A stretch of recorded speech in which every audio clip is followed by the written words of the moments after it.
Footprints without feet supplementary book class 10th English.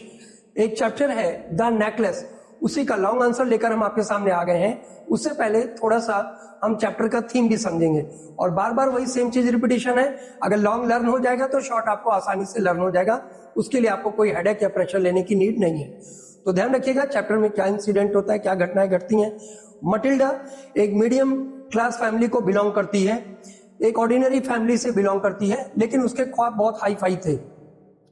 किसी तरह जब वो बड़ी होती है तो उसके जो शादी होती है, एक यंग ब्यूटीफुल गर्ल है मटिल्डा यंग ब्यूटीफुल गर्ल है। तो जब उसकी शादी होती है तो एक ऑर्डिनरी फैमिली में ही हो जाती है।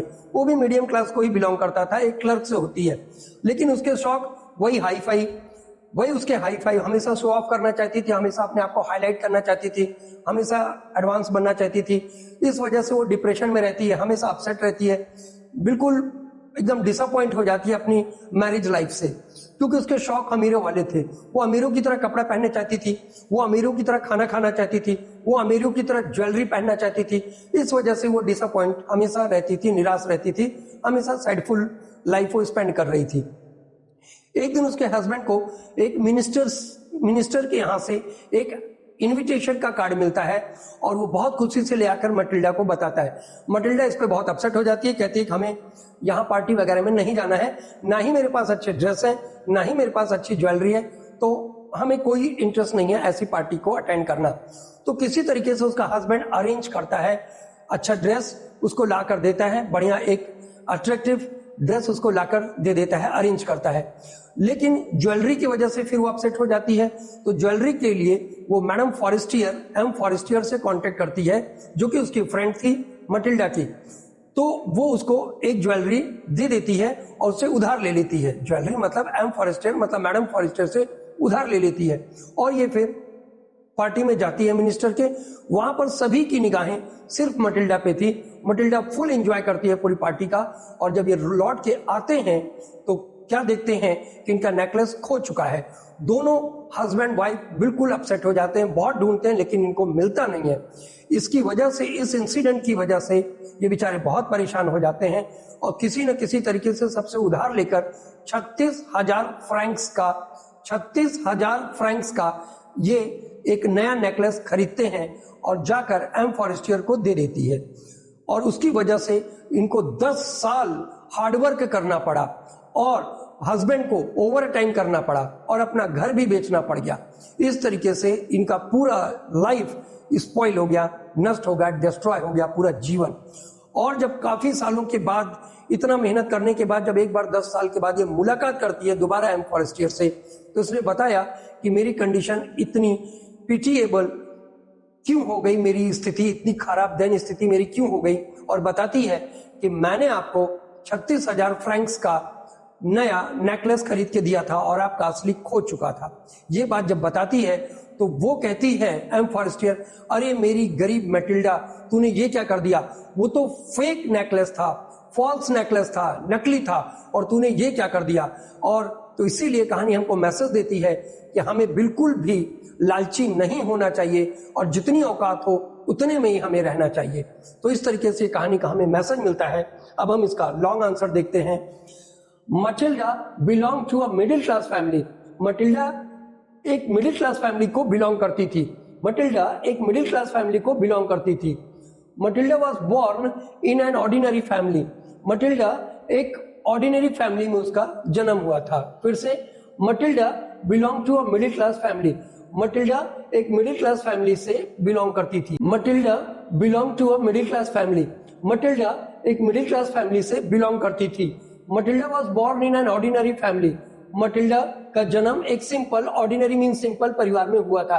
एंड वॉज ऑल्सो मैरिड, और उसकी शादी भी हो गई थी एक ऑर्डिनरी क्लर्क, मतलब एक सिंपल क्लर्क से ही हो गई थी।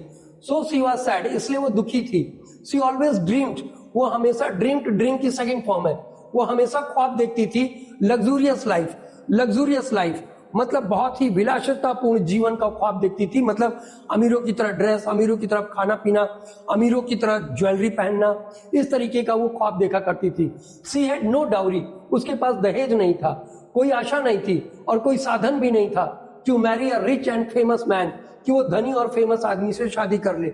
सो शी बिकेम रेडी, इसलिए वो तैयार हो गई शादी करने के लिए एक क्लर्क से। Mrs लॉयजल was a pretty young woman. Mrs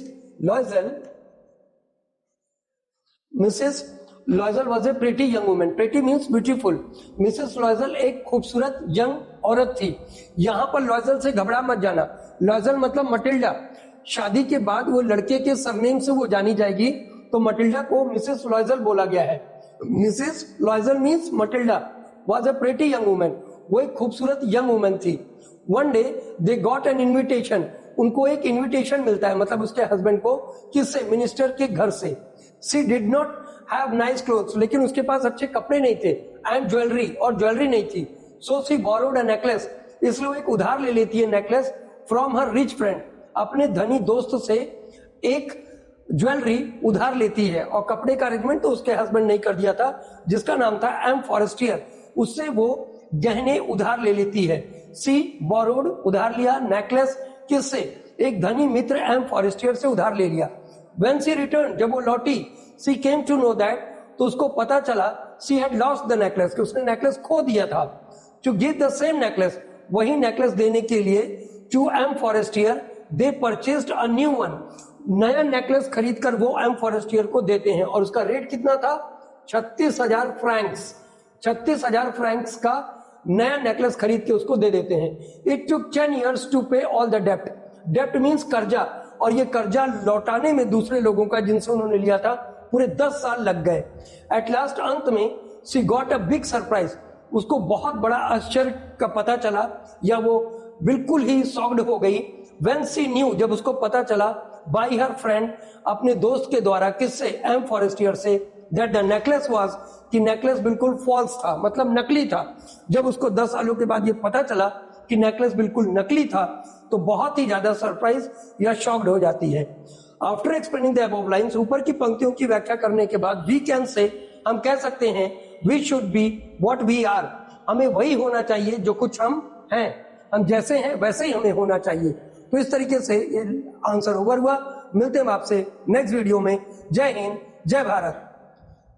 after explaining the above lines, ऊपर की पंक्तियों की व्याख्या करने के बाद, वी कैन से, हम कह सकते हैं, we should be what we are, हमें वैसे ही होना चाहिए जैसे हम हैं। We should be what we are, हमें वैसे ही होना चाहिए हम जैसे हैं। अब मिलते हैं आपसे नेक्स्ट वीडियो में। जय हिंद, जय भारत।